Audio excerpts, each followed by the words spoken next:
Hello there. I'm Michael Helmke, the Digital Concierge. I'm here today to talk to you about writing effective emails. Now, this isn't like an email to your mom, and it isn't cold email out to prospects. This is the sort of email that you would write to your existing customer list, to a list of people who've signed up for your lead magnet, or people you're trying to convert to a course, or anything like that.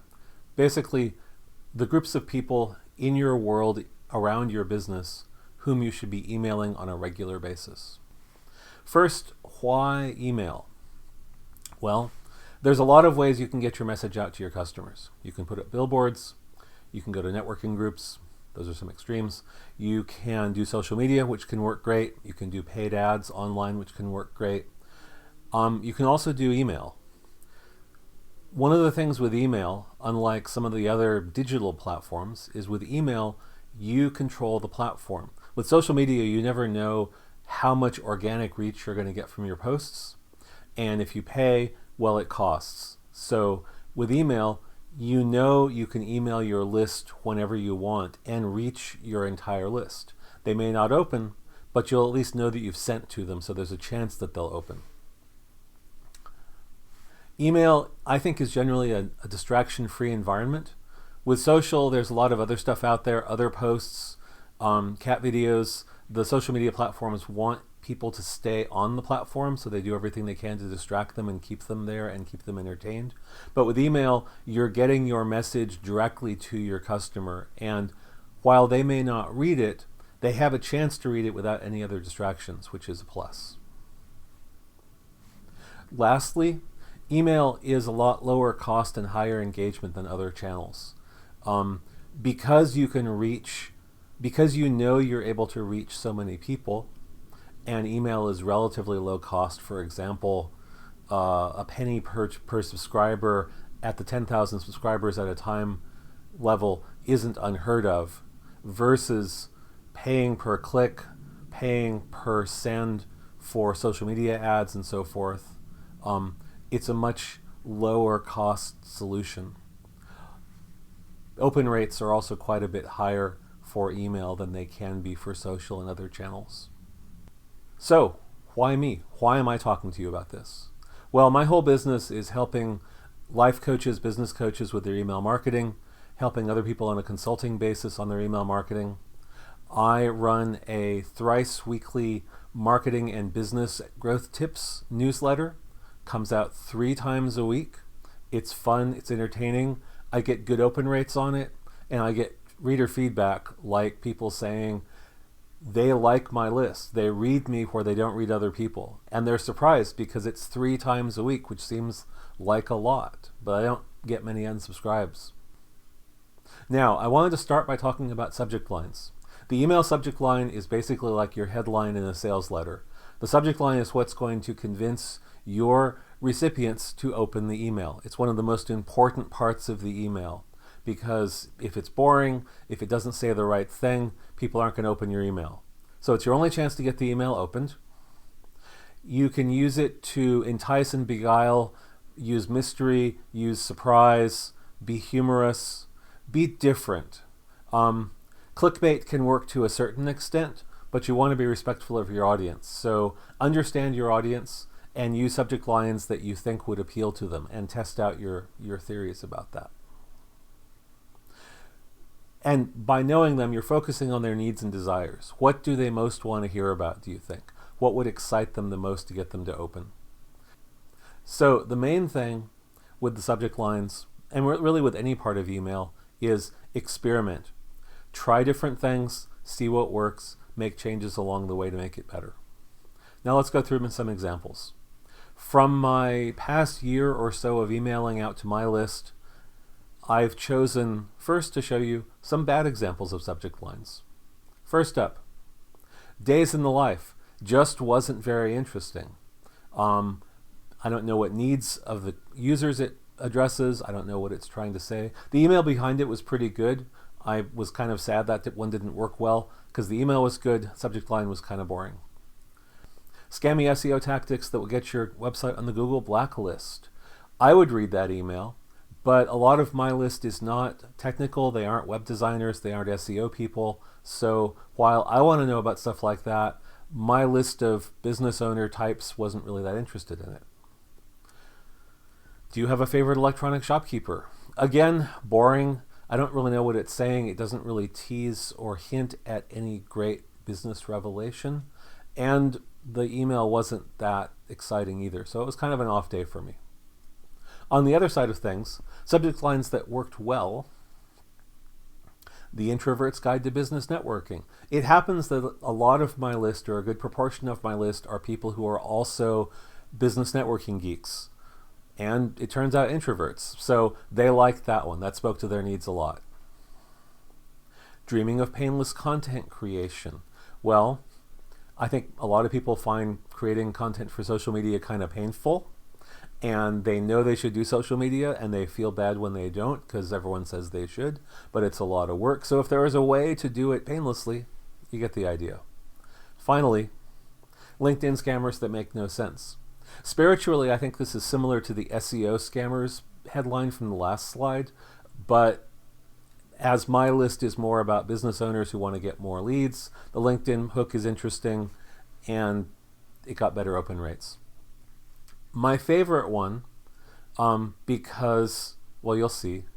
My favorite one, it's obviously clickbait. This was the actual subject. The subject line read, "Warning, this email contains a blatant sales pitch." The email did. I did not lie.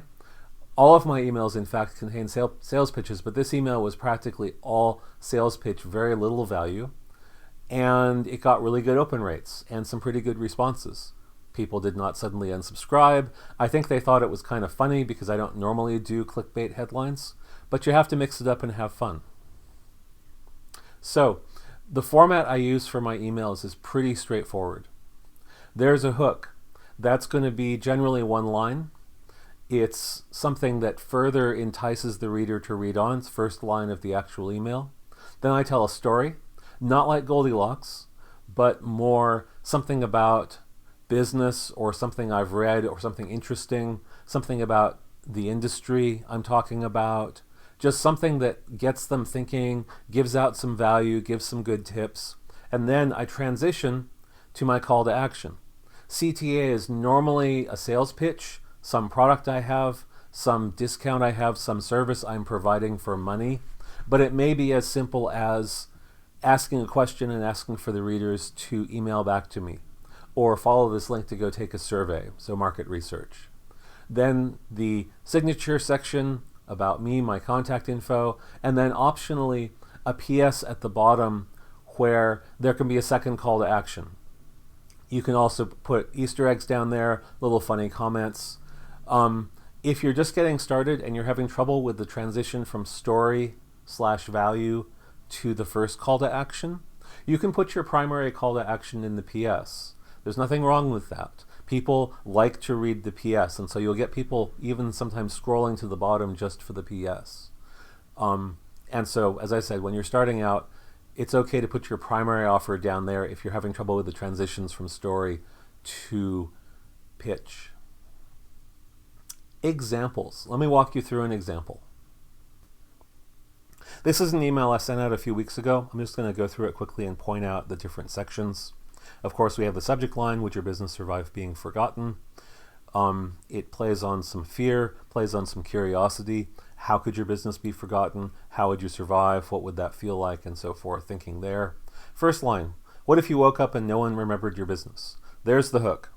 That's what hopefully is getting people intrigued enough that they want to read further.